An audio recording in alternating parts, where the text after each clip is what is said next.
Sa ngalan ng Ama, ng Anak at ng Espiritu Santo, Amen. sumainyo ang Panginoon. At sumaiyo rin.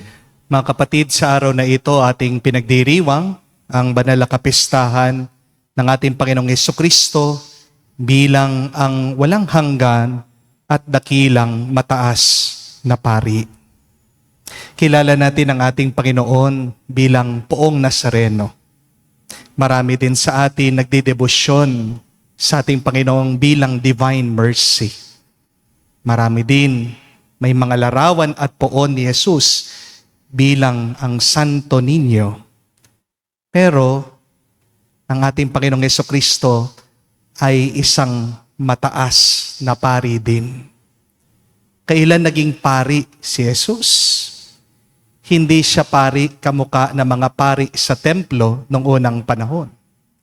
Pero ang pagiging pari ay ang namamagitan sa Diyos Ama at sa Kanyang bayan. Ngayon na umakyat ang ating Panginoong Hesukristo sa langit, ang kapangyarihan para mamagitan sa Diyos at sa Kanyang bayan ay pinagkaloob niya sa mga pari ng Santa Iglesia. Tayo'y nagpapasalamat dahil sa ating Panginoong Hesukristong mataas na pari ay palaging nagdarasal, nananalangin para sa ating lahat. Kaya naman tuloy-tuloy ang pagpapalat grasya ng Diyos. Sa mga napakaraming beses na kung saan nakalimutan natin, nakatabi lang natin ng Diyos, si Jesus. Palagi tayong inaalala, palagi tayong pinapakiusap sa Kanyang Ama. Sa mga pagkakataon na kung saan binaliwala natin ang mga bendisyon ng Diyos at patuloy pa rin tayo sa ating pagkakasala. Hilingin natin muli ang awa at pagpapatawad ng Diyos para muli tayong maging karapat-dapat kahit nakakaunti lamang na makatanggap sa mga banal na misteryo.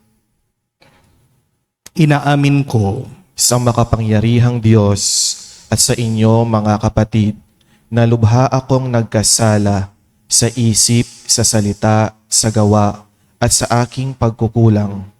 Kaya isinasamo ko sa mahal na Birheng Maria, sa lahat ng mga anghel at mga banal, at sa inyo mga kapatid, na ako'y ipanalangin sa Panginoong ating Diyos.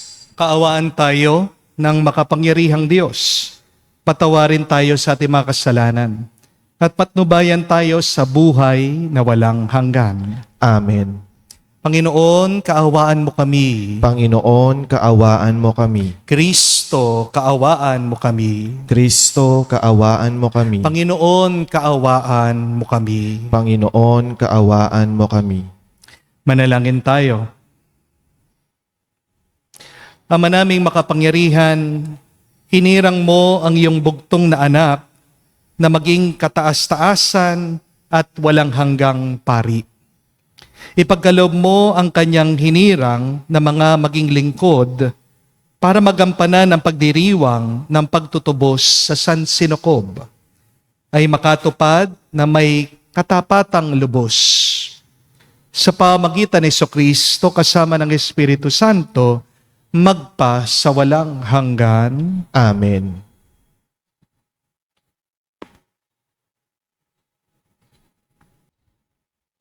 Pagbasa mula sa aklat ni Propeta Isayas.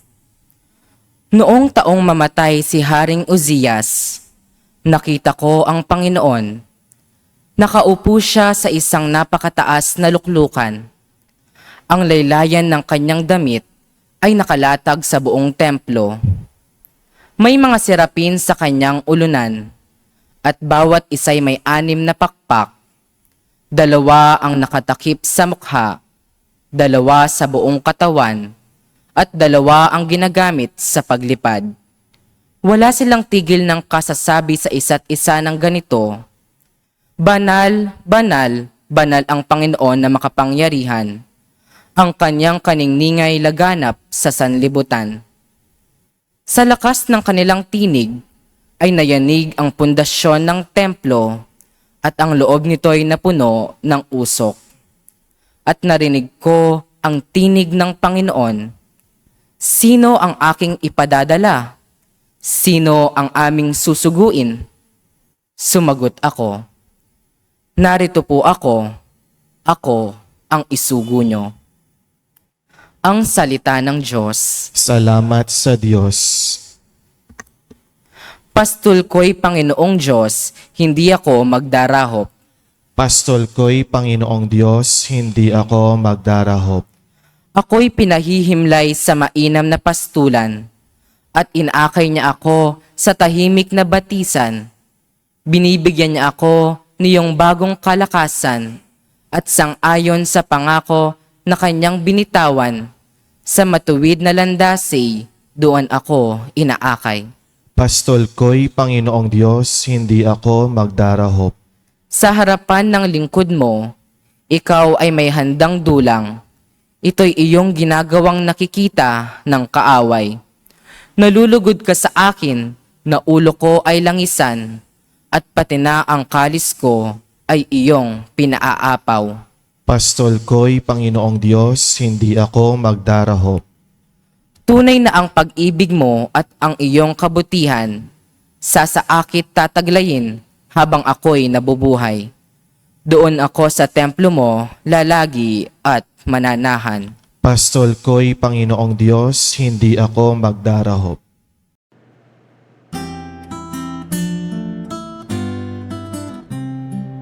Alleluia, alleluia, alleluia, alleluia, alleluia,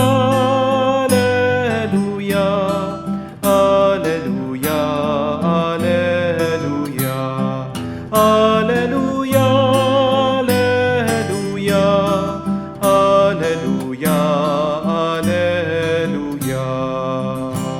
Wiwisikan ko kayo ng tubig na dalisay upang kayo'y luminis. Bibigyan ko kayo ng bagong puso at bagong espiritu. Sumainyo ang Panginoon. At sumaiyo rin. Ang mabuting balita ng Panginoon ayon kay San Juan. Papuri sa iyo, Panginoon. Nung panong yun, tumingala si Jesus sa langit at ang wika, Ama, dumating na ang oras, parangalan mo ang iyong anak upang maparangalan ka naman niya, sapagkat pinagkalooban mo siya ng kapangyarihan sa sangkatauhan, upang magbigay ng buhay na walang hanggan sa lahat na binibigay mo sa Kanya.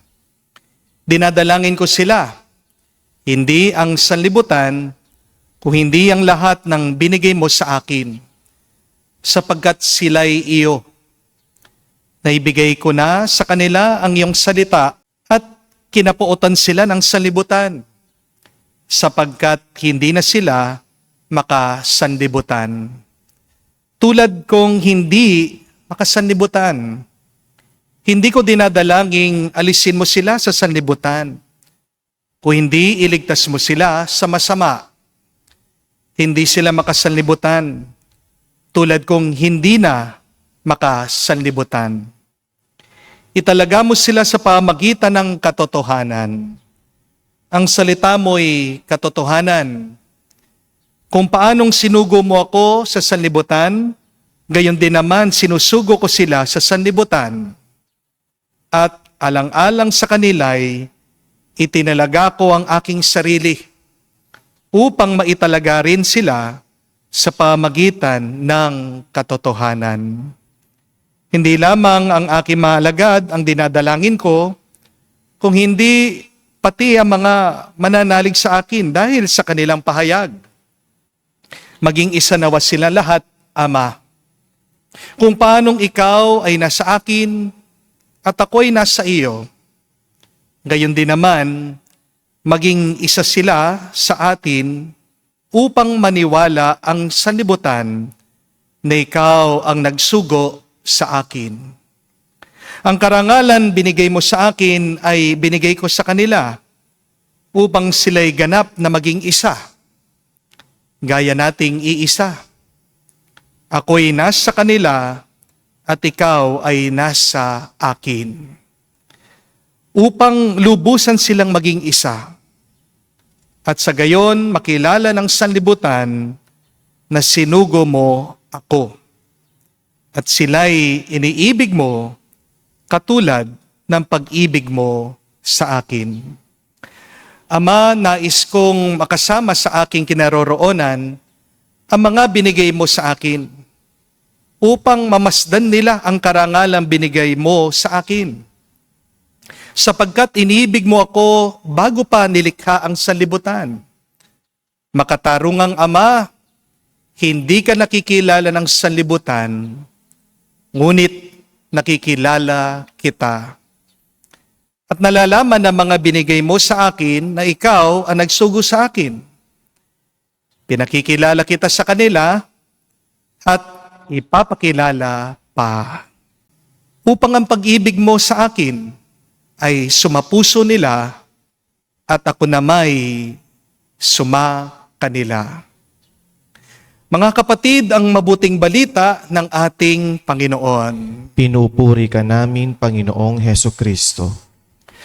Magandang araw po muli sa inyong lahat. Magandang araw po, Father. At welcome po sa ating mga bisita. Pakigreet nyo naman po ang inyong mga katabi. Pakisabi sa kanila, you are a blessing. You are a blessing. Kung wala po kayong kasama ngayon sa inyong mga kwarto o kabahayan, tumingin kayo sa salamin. Pakisabi nyo po sa inyong sarili, you are a blessing. Kapag kayo po ay nalulungkot, kapag mabigat po ang inyong loob, paalaala niyo po, kayo binigyan ng buhay ng Diyos. Hindi kayo malas, hindi kayo kinalimutan, hindi kayo pinaparusahan, pinagpala ka. You are a blessing. Amen? Meron pong napakagandang kwento tungkol po sa isang masamang pari na nakuha po niyang natukso at nagkaroon po siya ng babaeng kinakasama. Naiskandalo po ang napakaraming tao at marami na po ang umalis sa pananampalataya. Ang katwiran po kasi ng iba, paano sila maniniwala dito sa makasalanang pari? Yung kanyang sinasabi, hindi naman niya sinasabuhay. Narinig po ng mga parokyanos na dadaan daw po nung mga panahon na yon, si San Francisco ng Assisi, doon po sa kanilang bayan. At nung mga panahon pong yun, kilalang kilala po si San Francisco ng Assisi bilang isang banal na diakono. Kaya nung napadaan po, naglalakad si San Francisco, sinumbong po nila agad itong nagkakasalang pari sa kanya. Umaasa po sila na pagsasabihan niya, sesermonan niya, ito pong pari para magbago siya. Kaya po ang sinabi ni San Francisco, wag po kayong mag-alala, ako na ang bahala. Kaya kinabukasan, pinuntahan daw po ni San Francisco yung pari doon sa simbahan. Nagbabantay po lahat ng mga tao, nagmamasid sila, nanunood sila, nagtatanong sila, ano kaya ang gagawin ni San Francisco dito sa makasalanang pari? Iniisip po nila na sisigawan siya, no? Pagsasabihan talaga siya dahil babaero ito pong pari. Sabik na sabik lahat po ng mga tao sa kung anong mangyayari. Pero nabigla po silang lahat dahil itong si San Francisco, itong banal, biglang lumuhod dun sa harapan na makasalanang pari. At alam niyo po kung anong ginawa niya? Kinuha po niya yung mga kamay ng pari at hinalikan niya. Nagtataka po, na-shock yung mga tao. Tinatanong nila, San Francisco, bakit ginawa mo yon? Makasalanan na nga ang pari pagkatapos hahalikan mo pa siya. Alam niyo po, napakaganda ng sinabi ni San Francisco sa mga tao. Sabi niya, kahit gaano pa kasama ang isang pari, sa pamamagitan ng mga kamay niya, natatanggap natin ang katawan ni Kristo. At dagdag pa po ni San Francisco, kung makakasalubong daw niya ang anghel at ang pari, ang uunahin niyang lalapitan, gagalangin, at hahalikan ay yung mga kamay ng pari. Dahil sa kamay daw po ng pari, nahahawakan natin at nararanasan natin ang Diyos.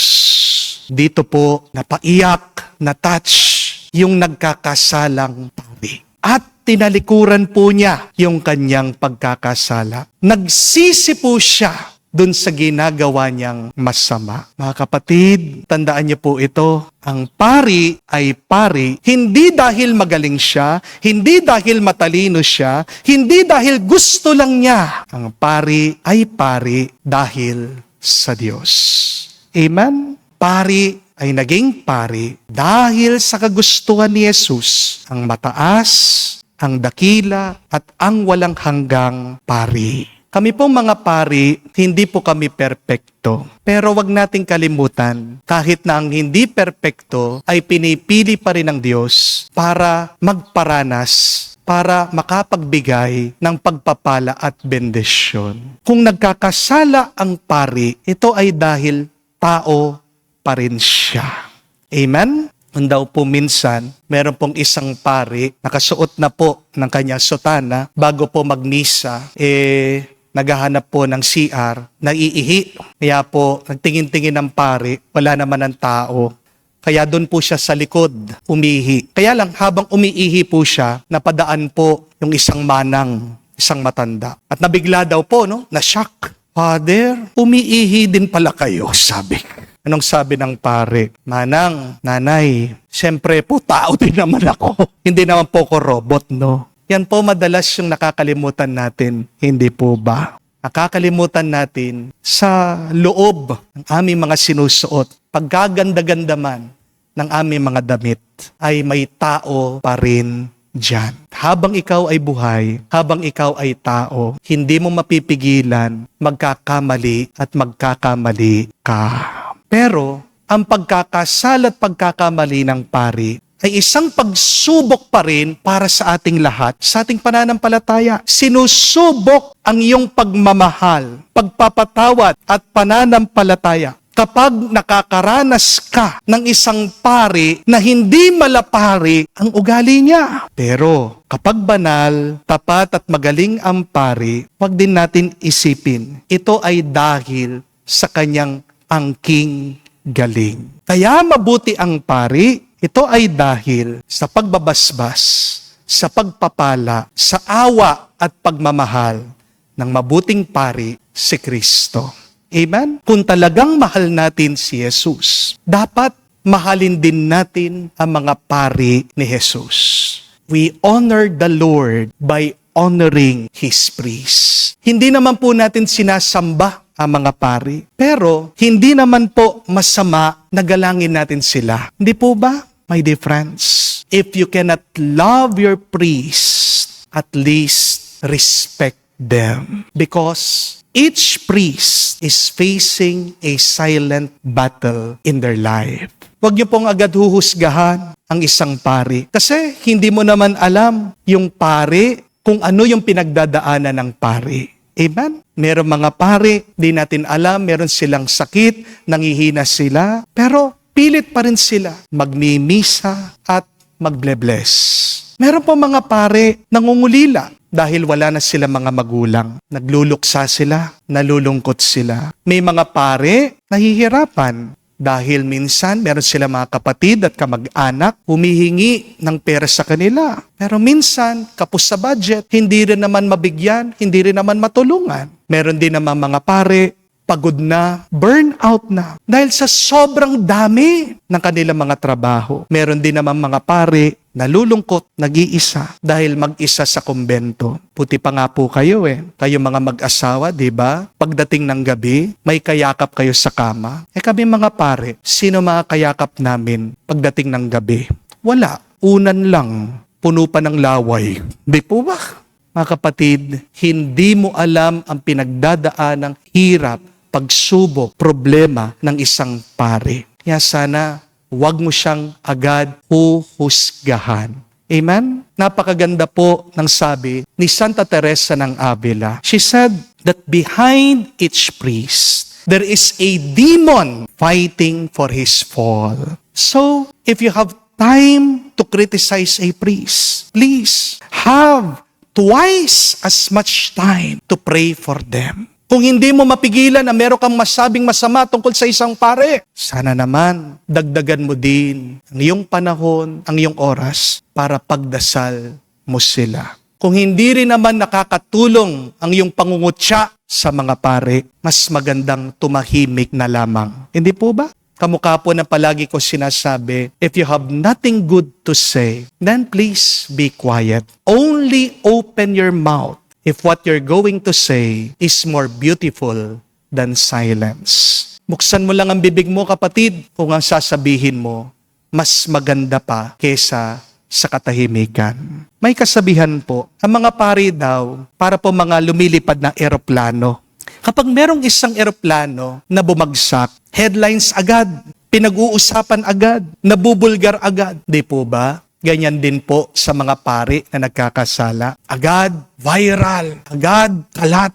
Pero ang mga tapat na pari ay parang mga maayos na lumilipad na eroplano din. Kapag mahusay ang lipad ng isang eroplano, di po ba, di naman natin pinapansin, di naman natin pinag-uusapan, binabaliwala lang natin. Opo, marami mga pari ang nakasakit sa ibang tao. Marami mga pari minsan nakasira sa simbahan. Pero ang mabuting balita, mas maraming mabuti at banal na pari. Hindi lang natin sila pinag-uusapan, hindi lang natin sila pinararangalan. Pero kahit na walang papuri o pasasalamat, ang mga pare, pagpapatuloy pa rin nila ang kanilang trabaho at misyon dahil tuwa nila ang paglilingkod sa Diyos, dahil mahal nila ang Diyos at gusto nilang ipakita ang kanilang pagmamahal sa may kapal sa pamamagitan ng paglilingkod sa kanyang bayan. Walang pari kung wala ang Diyos.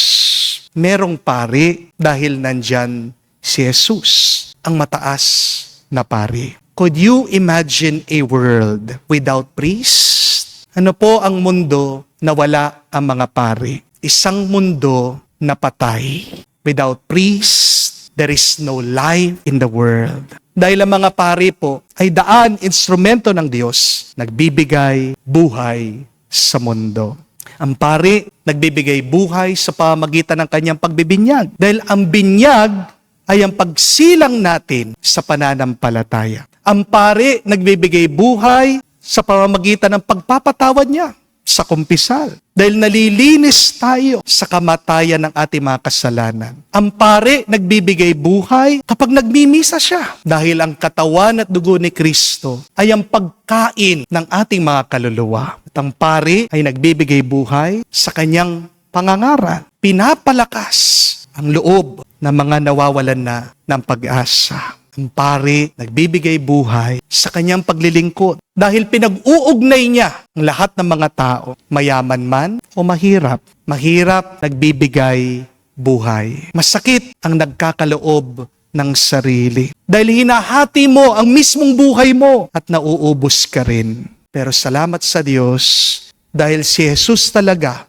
ang mataas, ang dakila at ang walang hanggang pari na palaging nagpupuno sa pari at sa kanyang bayan ng kanyang grasya, ng kanyang pagmamahal. Ibig sabihin, ang gumagalaw palagi sa buhay ng pari ay si Jesus, ang Diyos. At dahil si Jesus ang kumikilos sa pamamagitan ng pari, hindi hahayaan ng Diyos na mabigo, na bumagsak, na mapabayaan ang kanyang bayan, ang Santa Iglesia. Kaya, huwag po tayong mag-alala. Anuman ang hirap, ang bigat ng ating buhay, handa palagi ang Diyos na tayo ay basbasan sa pamamagitan ng kanyang mga pari. Purihin natin si Jesus, ang ating mataas, walang hanggan at dakilang pari, na sa pamamagitan niya, tayo ay nilalapit binabalik sa Diyos Ama, na sa pamamagitan niya, tinatanggap natin lahat ng ating pangangailangan araw-araw. Sa misa pong ito, alalahanin po natin, tandaan po natin, at ipagdasal po natin ang lahat ng mga pari ng Diyos. Naway tunay nga sila maging instrumento ng pagpapala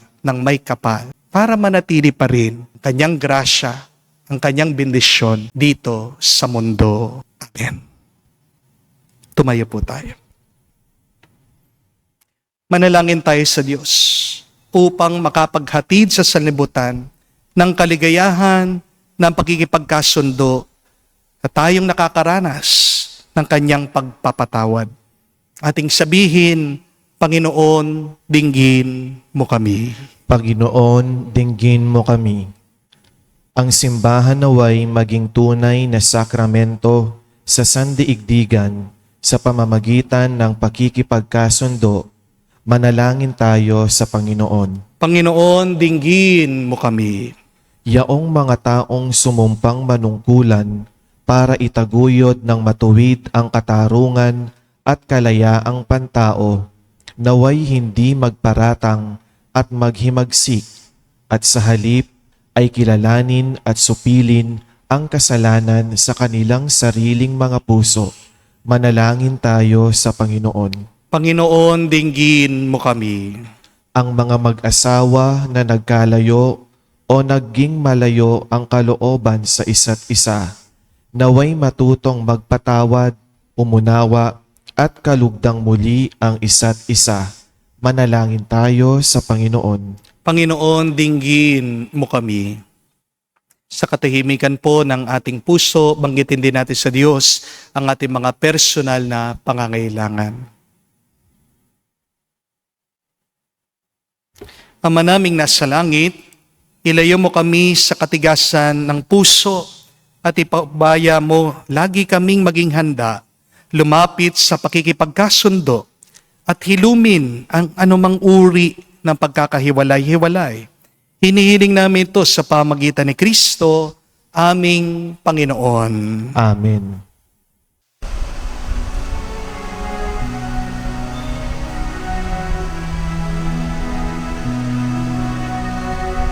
Aming ating alay na ito, ang tinapay na nagmula sa pagpapala mo, at tanggapin ang alak na ito, inuring inihain sa'yo. Mahal naming Diyos, iyong tanggapin ang munting alay mula sa amin. Buong puso namin hihintayin pagpapala ng aming hiling. Pagpapala ng aming hiling. Manalangin kayo mga kapatid, para ang ating mga paghahain ay kalugdan ng Diyos amang makapangyarihan. Tanggapin nawa ng Panginoon itong paghahain sa iyong mga kamay, sa kapurihan niya at karangalan, sa ating kapakinabangan at sa buong sambayanan niyang banal. Ama naming lumikha, niloob mo ang iyong mga pari sa dambana ay maglingkod din naman sa kapakanan ng madla. Pakundangan sa paghahaing ito na aming ginagawa, ang paglilingkod naway maganap ayon sa iyong adhika at mamunga ito lagi sa ikadarakila ng iyong sambayanan sa langit at lupa. Sa pamagitan ni Jesucristo kasama ng Espiritu Santo, magpa sa walang hanggan. Amen. Sumainyo ang Panginoon. At sumayo rin. Itaas sa Diyos ang inyong mga puso at diwa. Itinaas na namin sa Panginoon. Pasalamatan natin ang Panginoong ating Diyos. Marapat na siya ay pasalamatan. Ama naming makapangyarihan, tunay nga marapat ikaw ang aming pasalamatan sa pamagitan ni Jesucristo na aming Panginoon. Siya ang salitang nagkatuwang tao at kapiling noong lahat ay umiiral sa iyong likhain. Siya'y sinugo mo para kami sagipin at palayain. Kaya siya'y kinalinga ng mahal na Birhen na naging kanyang inang totoo.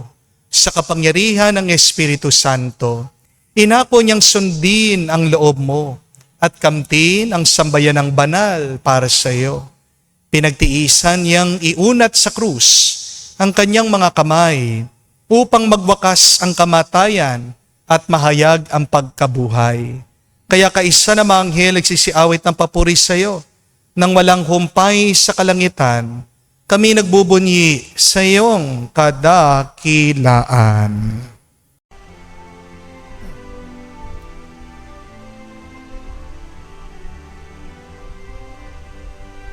Santo, Santo, Santo, Panginoong Diyos ng mga hukbo, napupuno ang langit at lupa ng kadakilaan mo. Hosana, Hosana, sa kaitaasan, pinagpala ang naparirito sa ngalan ng Panginoon. Hosana, Hosana, sa kaitaasan. Hosana, Hosana, sa kaitaasan. Ama naming banal, ikaw ang bukal ng tanang kabanalan. Kaya't sa pamagitan ng iyong Espiritu, gawin mong banal ang mga kaloob na ito upang para sa amin maging katawan at dugo ng aming Panginoong Heso Kristo. Bago niya pinagtiis ang kusang loob na maging handog, hinawakan niyang tinapay, pinasalamatan kanya, pinaghati-hati niya iyon, inabot sa kanya malagad at sinabi, tanggapin ninyong lahat ito at kanin. Ito ang aking katawan na ihahandog para sa inyo.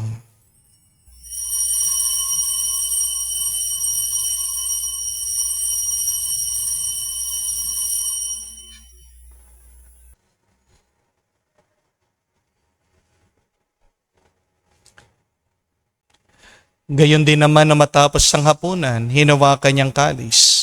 Muli kanyang pinasalamatan. Inabot niyang kalis sa kanya malagad at sinabi, tanggapin ninyong lahat ito at inumin. Itong kalis ang aking dugo, ng bago at walang hanggan tipan. Ang aking dugo na ibubuhos para sa inyo at para sa lahat, sa ipagpapatawad ng mga kasalanan. Gawin ninyo ito sa pag-alaala sa akin.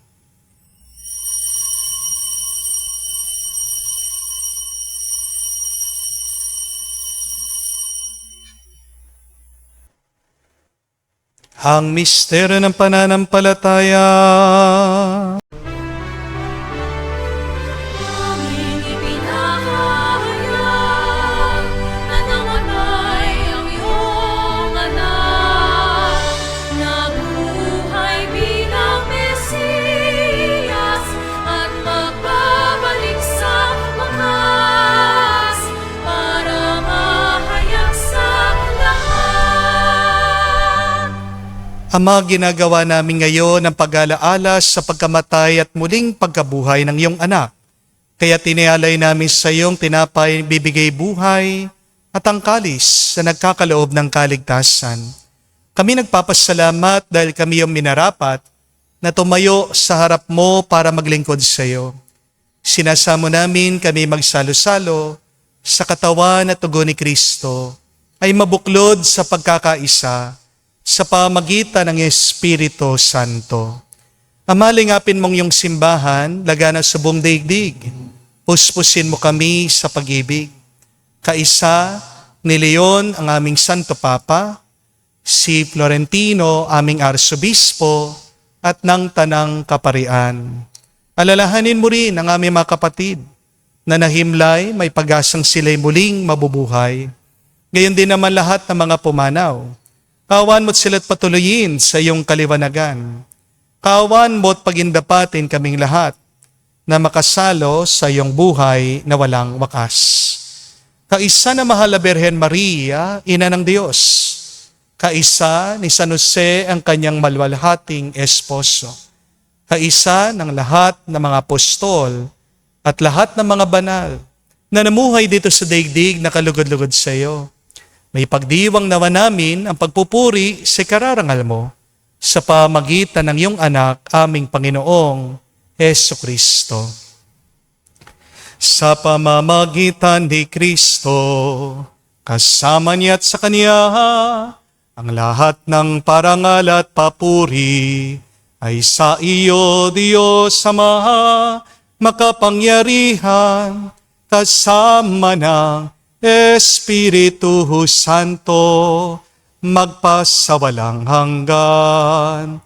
Amen, amen, amen. Sa nakakagaling na utos at turo ni Jesus sa Panginoon natin at Diyos, ipahayag po natin ng lakas loob.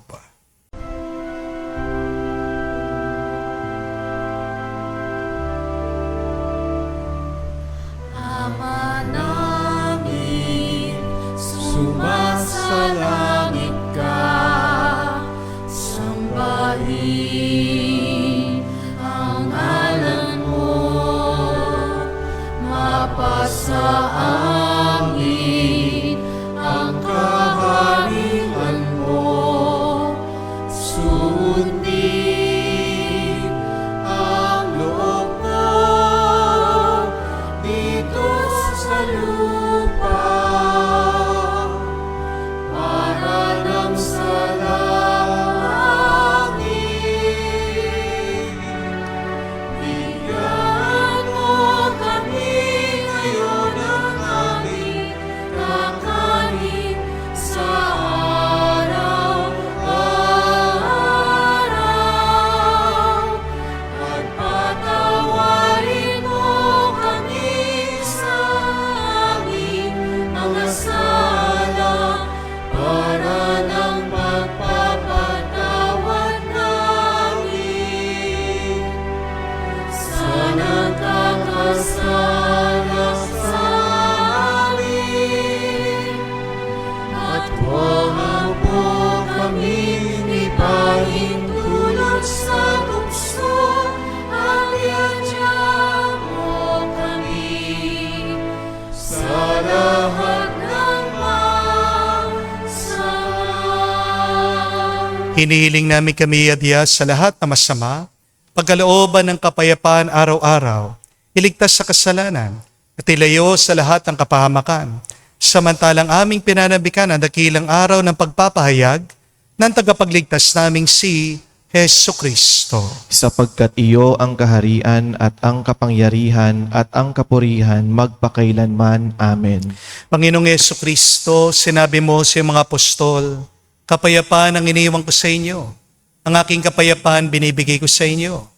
Tungayan mo ang aming pananampalataya at huwag ang aming pagkakasala. Pagkalooban mo kami ng kapayapaan at pagkakaisa, ayon sa iyong kalooban, kasama ng Espiritu Santo, magpa sa walang hanggan. Amen. Kapayapaan ng Panginoon ay laging sumainyo. At sumayo rin. Magbigayan po tayo ng kapayapaan sa bawat isa. Piso niyo po, kapayapaan po sa inyong lahat.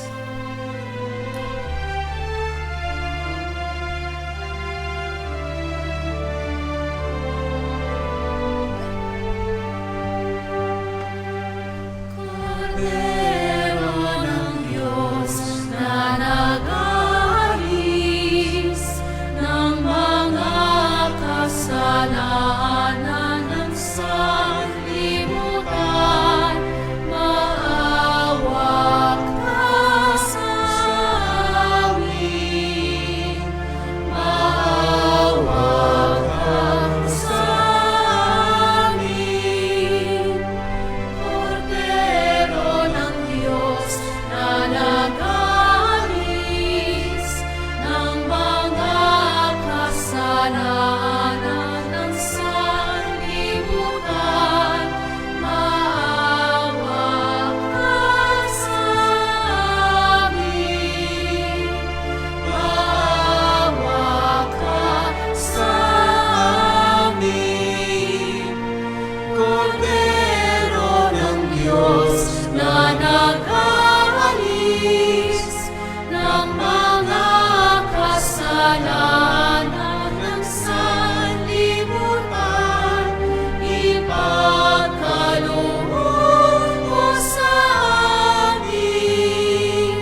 Mga kapatid, naririto ang ating Panginoong Yesukristo, ang Kordero ng Diyos.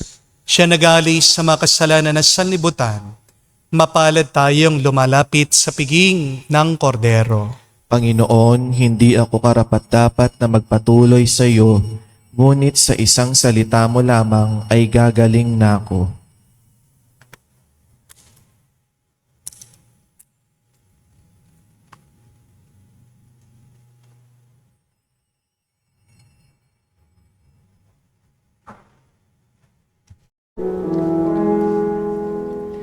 Make me a servant, humble and meek. Lord, let me lift up those who are weak, and make the prayer of my heart always be. Make me a servant, make me a servant, make me a servant today.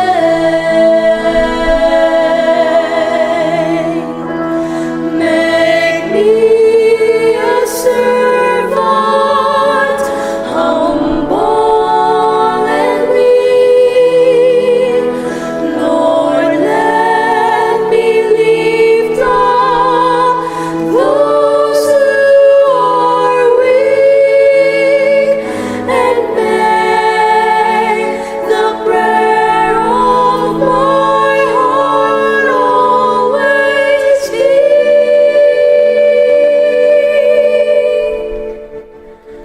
Make me a servant, make me a servant, make me a servant today.